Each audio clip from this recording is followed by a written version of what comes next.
사순절 5번째 주일, 오늘은 마태복음 24장의 말씀으로 종말의 때라는 제목으로 하나님 말씀 전하겠습니다. 오늘 우리가 읽은 마태복음 24장, 그리고 마가복음 13장, 또 누가복음 21장, 이 말씀들을 우리가 종말장 이렇게 부르기도 하는데요. 요한계시록처럼 세상의 끝, 그 종말의 때를 다루기에 이 말씀을 참 해석하기도 쉽지 않고, 또 이 말씀 속에서 수많은 이단과 사이비 종교들이 나오는 그런 말씀입니다. 그렇지만 이 종말장 말씀은요, 예수님이 얼마 남지 않은 그 소중한 시간에 제자들에게 남기신 말씀이고, 또 마태, 마가, 누가, 공이 모든 이 세 명의 공간복음 기자들이 다 이 말씀을 기록할 만큼 아주 중요한 말씀이기에 사순절, 우리가 예수님의 이 마지막 때를 기억하며 지나가면서 이 말씀을 통해서도 하나님 말씀을 듣기 원해요. 이 종말에 대한 말씀은요, 이렇게 시작합니다. 1절부터의 말씀을 좀 다시 들어볼게요. 예수께서 성전에서 나와서 가실 때에 제자들이 성전 건물들을 가리켜 보이려고 나아오니 대답하여 이르시되 너희가 이 모든 것을 보지 못하느냐? 내가 진실로 너희에게 이르노니 돌 하나도 돌 위에 남지 않고 다 무너뜨려지리라. 3년간의 공생애를 마친 예수님은 이제 십자가를 지기 위해서 예루살렘 성전에 오셨어요. 그리고 예루살렘 성전에서 우리가 그동안 들은 대로 대제사장들과 종교 지도자들을 신랄하게 비판하시면서 타락한 이 성전 시스템이 아닌 새로운 하나님 나라, 천국에 대해서 여러 비유를 통해서 계속해서 말씀을 하셨죠. 그리고 그 말씀을 다 마치고 난 후에 예수님은 이제 이 성전을 떠나세요. 예수님이 이 성전을 떠나시는 것은 일상적인 문을 나서는 것이 아니라 바로 오늘 말씀 바로 전에 있는 23장 37절부터의 말씀을 보면 조금 특별하다는 것을 알 수 있어요. 예루살렘아 예루살렘아 선지자들을 죽이고 내게 파송된 자들을 돌로 치는 자여, 보라 너희 집이 황폐하여 버려진 바 되리라.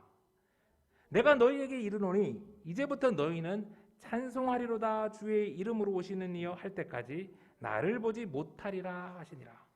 예수님은 이렇게 예루살렘 성전과 성을 향하여 통탄하시면서 이제 성전을 떠나시는 거예요.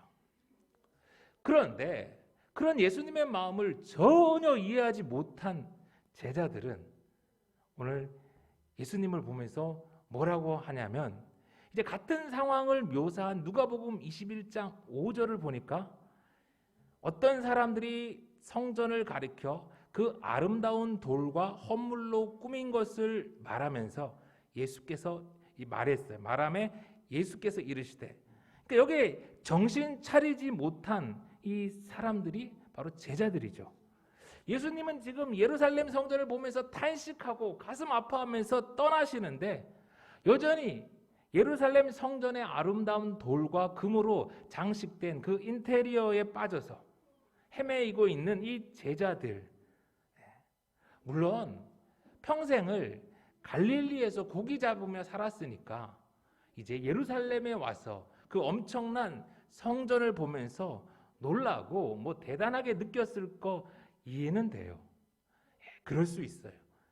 그래서 우리 좋으신 예수님이 이 건물에 어찌할 줄 몰라서 정신 차리지 못하는 제자들에게 다시 한번 말씀해 주시는 것이에요. 너희는 저 성전 건물을 잘 보고 기억해 둬라. 내가 진실로 말하노니 돌 위에 돌 하나도 남지 못하고 다 무너질 것이다. 아니, 이 예루살렘 성전은 하나님의 성전이잖아요. 이토록 정말 오랜만에 다시 세워져서 크고 아름다운 하나님의 성전인데 이 성전이 돌 위에 돌 하나도 남지 못하고 무너진다니, 이게 무슨 말씀입니까? 예수님이 그동안 3년 동안 하시고 보이신 바가 있어서 이 예수님의 말이 분명히 이게 부정은 못하겠는데 사실인 것 같은데 제자들은 이해할 수가 없었던 거죠. 3절의 말씀 다시 한번 들어보세요. 예수께서 감람산 위에 앉으셨을 때에 제자들이 조용히 와서 이르되 우리에게 이르소서 어느 때 이런 일이 있겠사오며 또 주의 임하심과 세상 끝에는 무슨 징조가 있사오리이까. 예수님이 이 성전이 돌 위에 돌 하나도 남지 못하고 무너질 거라는 이 말을 들은 제자들은 필시 틀림없이 이제 세상의 끝이 오나 보다. 이게 세상 끝이니까 하나님의 성전 예루살렘 성전이 무너지지 이건 보통 일이 아니라고 생각을 한 거죠. 그래서 제자들은요, 오늘 예루살렘 성전을 떠나서 예루살렘 동편 감람산에 앉아 계신 예수님한테 마치 로또 번호 물어보듯이 조용히 가까이 다가와서 세상의 끝이 언제인지를 물어보는 거예요. 예수님이 승천할 때도 그런 사람들이 있어요. 예수님은 이제 부활하셔서 하늘로 올라가시는데 그 예수님을 붙들고는 뭐라고 했어요? 이스라엘을 회복하는 때가 언제입니까? 이렇게 물어보는 거예요. 우리 사람은요, 한치 앞을 모르잖아요. 그래서 참 본능적으로 미래를, 그 때를 궁금해하죠. 집값이 오를 때, 집값이 내릴 때, 주식과 코인이 오르고 내릴 때, 그 때를 알 수 있다면 이 세상 사는 게 얼마나 편하겠어요. 그리고 무엇보다도 내 삶이 끝날 때, 이 세상의 마지막 때를 알 수 있다면 그야말로 얼마나 좋겠어요. 그래서 사람들은 무당을 찾아가고 온갖 학문을 공부하고 또 그래도 안 되니까 종교에 기대요. 그런데 다른 것도 아닌 세상의 끝이라니 제자들이 얼마나 궁금했겠어요. 그래서 예수님한테 물은 거죠. 그때 예수님이 뭐라고 하시나요? 사도행전 1장 7절을 우리 다 같이 한번 읽어볼게요. 시작. 이르시되 때와 시기는 아버지께서 자기의 권한에 두셨으니 너희는 알 바 아니요.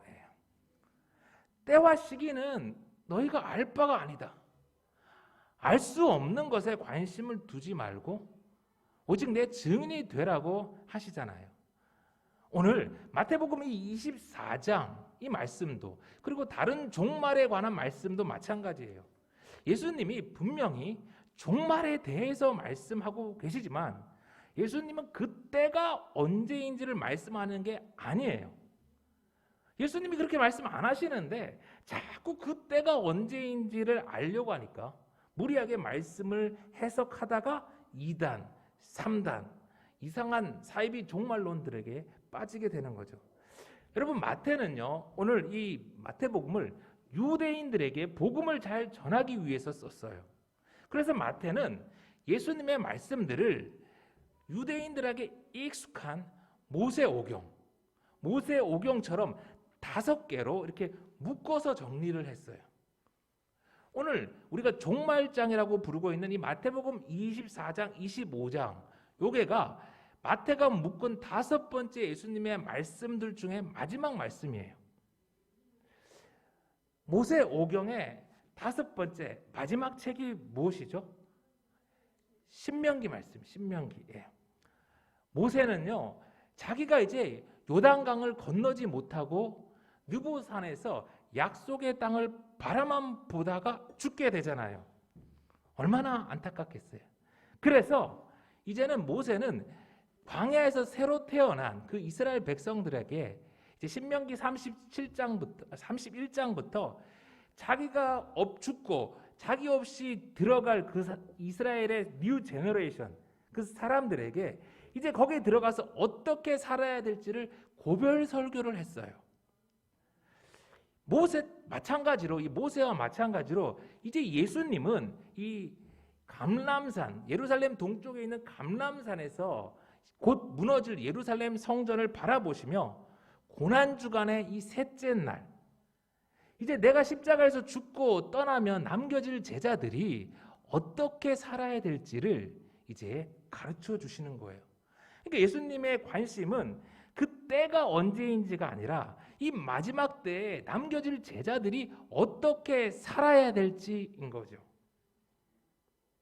그러니 여러분, 성경이 말하는 마지막 때가 언제인지를 내가 안다, 내가 깨달았다. 그러면 다 뭐예요? 사기예요, 사기. 사기. 예수님은 제자들에게도 안 가르쳐 줬고 또 하나님 아버지 말고는 아무도 모른다고 하셨어요. 그런데 자기가 뭔데 자기가 깨닫고 자기가 안다는 거예요. 그건 사람들을 겁먹게 해서 돈 뜯어내고 사람들을 자기에게 복종시키려는 악질, 사기꾼, 사단의 앞잡이들이죠. 마태복음 24장이나 종말에 관한 말씀들을 보면서 마지막 때가 언제인지 궁금은 하지요. 그러나 성도는 우리가 알 수 없는 것에 그렇게 관심을 갖고 막 이렇게 애쓰기보다는 예수님이 말씀하셨는 그 의도대로 이 종말의 때 어떻게 살아야 될지에 우리가 관심을 갖고 이 말씀을 이해할 수 있었으면 좋겠어요. 아멘. 그런데요, 여러분, 이 마태복음 24장과 같이 미래를 예언한 이 말씀을 접할 때 우리가 알아야 할 게 한 가지 더 있어요. 분명 오늘 예수님의 말씀은요, 세상 마지막 그 종말의 때를 향한 말씀이 분명해요. 그렇지만 이 말씀이 그 종말의 때만 가리키지는 않아요. 이게 무슨 말이냐면 성경의 예언들은 종종 다중적 관점, 멀티플 퍼스펙티브라고 하는데요. 이 가까운 미래에 발생할 사건을 가리키기도 하며 동시에 미래에 반복적으로 발생할 사건들 또는 궁극적으로 종말의 때에 일어날 그 일을 복합적으로 말하고 있어요. 다중적으로. 그러니까 오늘 이 예수님의 말씀은요, 분명히 종말의 때에 관한 말씀이기도 하지만 동시에 AD 70년경 로마의 티투스 장군에 의해서 예루살렘 성전이 돌 위에 돌 하나도 남지 못하고 무너진 바로 그때를 향한 말씀이기도 해요. 그래서 오늘 말씀을 보면서 예수님 말씀은 이미 AD 70년에 실현되었으니까 이젠 세상에 종말이 없는 것처럼 생각하거나 그렇게 살아서도 안 되고요. 또 종말이 2000년이나 오지 않았으니까 내가 사는 동안에는 오지 않겠네라고 그렇게 사는 것도 어리석은 일이에요. AD 70년 예루살렘의 그 비참한 멸망의 역사를 보면서 우리는 예수님의 말씀이 우리가 사는 이 세상의 때 그리고 마지막 날에도 이루어질 수 있다는 것을 대비하면서 살아야 하죠. 왜냐하면 우리는 세상의 마지막 날이 언제일지 아무도 몰라요. 그런데 분명한 건 우리가 죽는 그날이 바로 우리에게는 세상 종말의 날이 되니까요. 그런데 이 중에 내가 언제 죽을지 아는 사람이 아무도 없잖아요. 오늘이 될지 내일이 될지 우리의 마지막 날은 아무도 몰라요. 내가 죽는 날과 예수님이 재림하시는 그 날, 두 날 중에서 먼저 오는 날이 세상의 종말의 날인 거죠.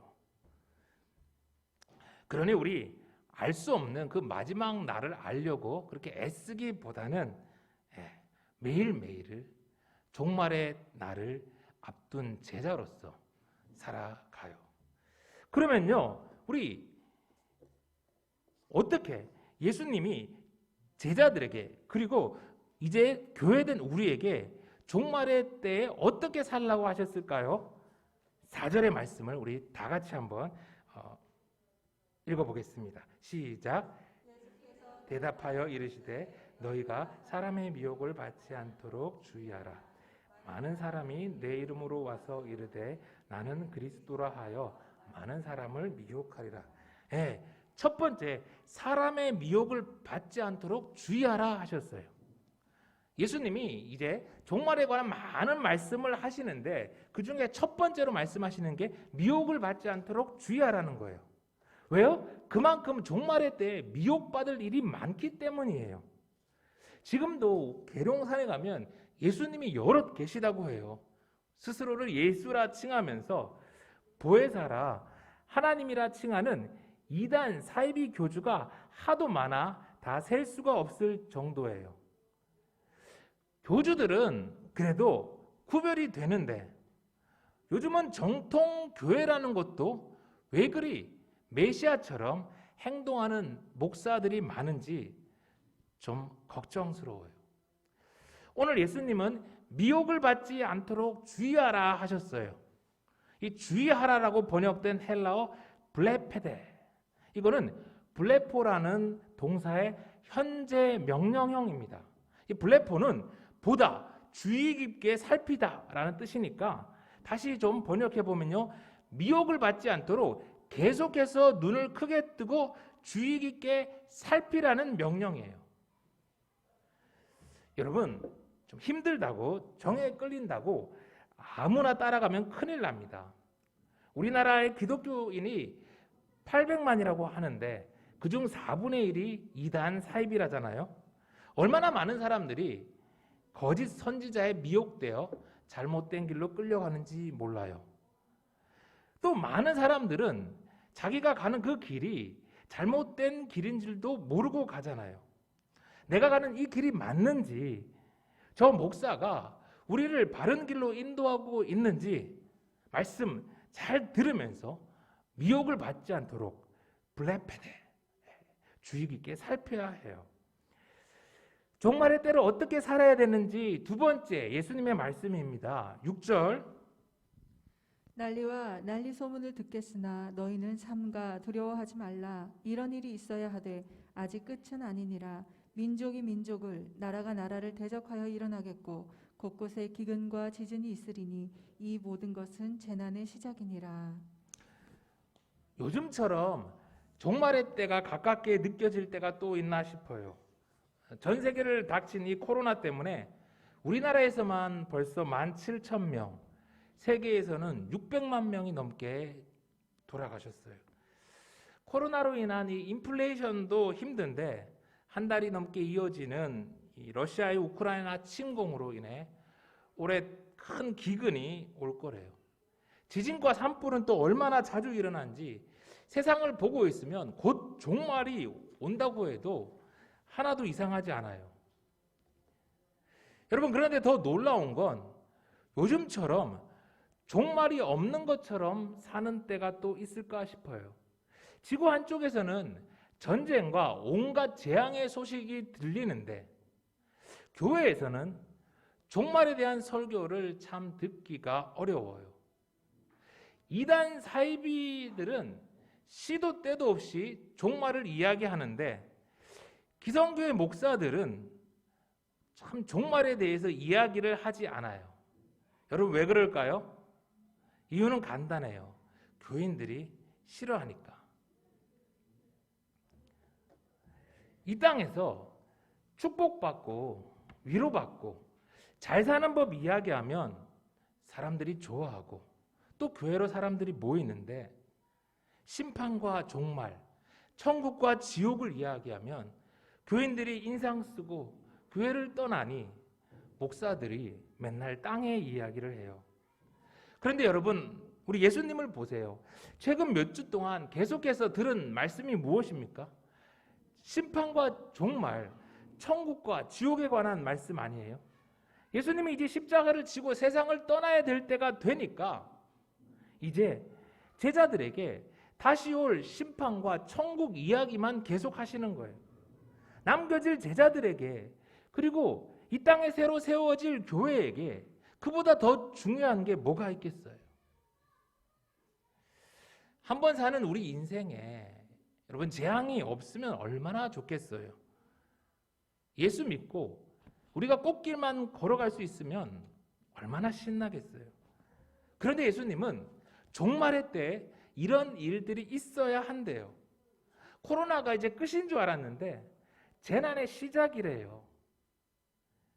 하나님은 왜 이런 재앙을 이 땅에, 우리의 인생에 계속 되도록 하실까요? 그건 이 땅에 죄로 인한 그 결과가 나타나기 때문입니다.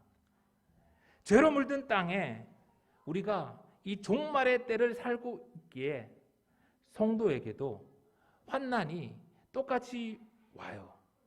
목사도 코로나 걸리고, 뭐 코로나뿐인가요? 암에도 걸리고, 내가 아무리 조심을 해도 음주운전한 차가 와서 들이받아 버리면 피할 수 없는 것처럼 내가 죄를 지어서 병에 걸리고 재앙이 오는 게 아니라 우리가 사는 이 땅이 죄로 오염되어 있기에 누구에게나 재앙이 올 수 있어요.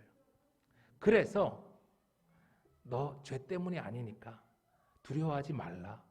예수님은 우리에게 그렇게 말씀하시죠. 지금껏 우리 인간은 이 땅에 유토피아를 세워보려고 참 애썼어요.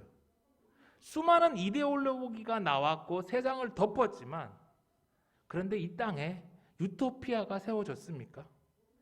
만약에 있었다면 그건 수많은 사람들의 희생과 그런 고통 속에 세워진 몇몇 왕들과 귀족들의 그런 유토피아였지요.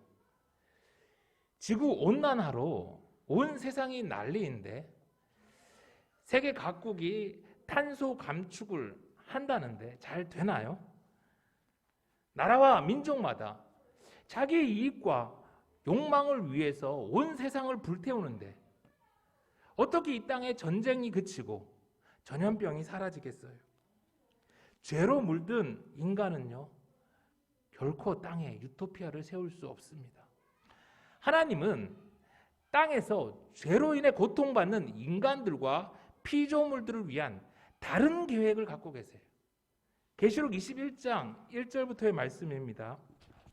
또 내가 새 하늘과 새 땅을 보니 처음 하늘과 처음 땅이 없어졌고 바다도 다시 있지 않더라. 또 내가 보매 거룩한 성 새 예루살렘이 하나님께로부터 하늘에서 내려오니 그 준비한 것이 신부가 남편을 위하여 단장한 것 같더라. 여러분, 정이 들었다고 곰팡이 가득한 집에 계속 살고 싶은 사람이 있을까요? 만약에 나는 돈 하나도 안 내는데 재개발, 재건축에서 이전보다 더 크고 좋은 새 집을 준다면 마다할 사람이 있을까요? 없겠죠. 그럼 새 집을 받으려면 어떻게 합니까? 곰팡이가 가득한 그 처음 집을 다 부수고 밀어버리잖아요. 그리고 새로 짓잖아요. 처음 하늘과 처음 땅은 사라져야 해요. 종말의 때 하나님의 계획은 이 땅을 조금 리모델링하는 것이 아니라 완전히 새로 지으시는 거예요. 다시는 사망도 애통하는 것도 곡하는 것도 아픈 것도 없는 새 하늘과 새 땅에서 하나님은 우리를 영원히 살게 하시려는 거예요. 그런데 그 과정 속에 여지없이 이단이나 사이비 그런 교주들이 나타나서 또 사람들을 미혹하죠.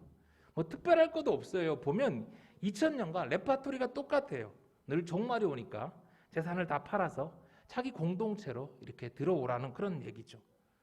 아니 종말이 오는데 왜 재산을 팔아가지고 헌금하고 자기 공동체로 들어오라고 하는지, 이 사람들을 그 공동체로 끌어들여서 자기 영향 안에 가두어두고 벗어나지 못하게 하려는 거죠. 종말이 온다면서 세상 다 끝난다면서 왜 그 사람들의 돈을 다 걷어서 자기 통장에 넣어두는지, 그렇게 종말로 사람들을 겁주면서 정작 자기는 종말을 믿지 않는 거죠. 다시 한번 말하지만 안다는 사람, 또 나한테 모여서 뭐 이렇게 구원받으려는 사람 다 사기꾼들입니다. 사기꾼. 아니면 자기도 완전히 마귀에게 속고 있는 그런 거짓 선지자이거나, 마지막 때 온갖 재앙의 소식들이 세상에 가득해도 우리 성도들은 종말이 왜 오고 종말 다음에 무슨 일이 일어나는지를 아니까 두려워할 필요도 없고요, 허둥댈 이유도 없어요. 두려워하지 말라 말씀하신 예수님이 계속해서 우리에게 일러주시죠. 이런 일은 있어야 하되 아직 끝은 아니니라. 여러분, 이 재난의 시작과 세상의 끝은 분명 구분된다는 거예요. 세상의 끝은 전쟁과 기근과 지진의 소식이 들려서가 아니라 언제냐면 우리 14절 다 같이 한번 읽어보겠습니다. 시작. 이 천국 복음이 모든 민족에게 증언되기 위하여 온 세상에 전파되리니 그제야 끝이 오리라. 전쟁의 두려운 소식이 아니라 천국 복음이 온 세상에 전파되었다라는 기쁨의 소식이 들려올 때 세상 끝이라는 거예요. 여러분, 그러니 전쟁과 지진, 기근과 병의 고통으로 가득한 이 땅에서의 삶이 싫다면, 속히 새하늘과 새 땅을 소망한다면 우리 부지런히 천국 복음을 전해야 하죠. 그런데 부자는 이 땅이 좋잖아요. 그러니까 천국 가기가 참 힘든 거예요. 여전히 이 세상은 악해요. 그래서 이 종말의 때 특별히 천국 복음을 전하기 위해서 몸부림치는 우리 제자들에게, 성도들에게 환난이 와요. 9절부터 보니까 그때 사람들이 너희를 환난에 넘겨주겠으며 너희를 죽이리니 너희가 내 이름 때문에 모든 민족에게 미움을 받으리라. 그때가 되면 많은 사람이 실족하게 되어 서로 팔아넘기게 되고 서로 미워할 거래요. 거짓 선지자가 많이 일어나서 믿는 사람과 믿지 않는 사람뿐만 아니라 믿는 사람들까지도 미혹하고 불법의 성함으로 많은 사람들에게서 사랑이 식어질 거래요. 정말 요즘 한국 사회와 한국 교회를 보면 정말 예수님의 말씀처럼 곧 종말이 올 것 같아요. 그래서 이걸 다 아는 예수님은 제자들에게, 그리고 오늘 우리에게 말씀해 주세요. 목사에게 아무리 실망해도, 교회에 아무리 실망해도 예수만 바라보고 끝까지 신앙을 지켜라. 오늘 13절의 말씀처럼 그러나 끝까지 견디는 자는 구원을 얻으리라. 사랑하는 성도 여러분, 종말의 징조들이 어느 때보다 자주 보이고 천국 복음도 모든 민족에게 거의 다 전파된 것 같아요. 언제 예수님이 오셔도 하나도 이상하지 않을 그럴 시절이죠.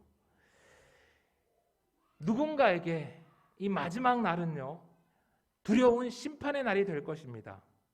그러나 고난을 견딘 성도에게 그날은 기다리고 기다리는 기쁨의 날, 혼인잔치의 날이 될 거예요. 사랑하는 성도 여러분, 오늘 주신 말씀을 기억하며 우리 그날까지 미혹을 받지 않도록 깨어서 주의하고 살아요. 두려워하지 말아요. 새하늘과 새 땅을 소망하면서 우리 끝까지 견뎌요. 그렇게 이 사순절을 살아가는 예수 생명의 가족들 다 되길 우리 간절히 소망합니다.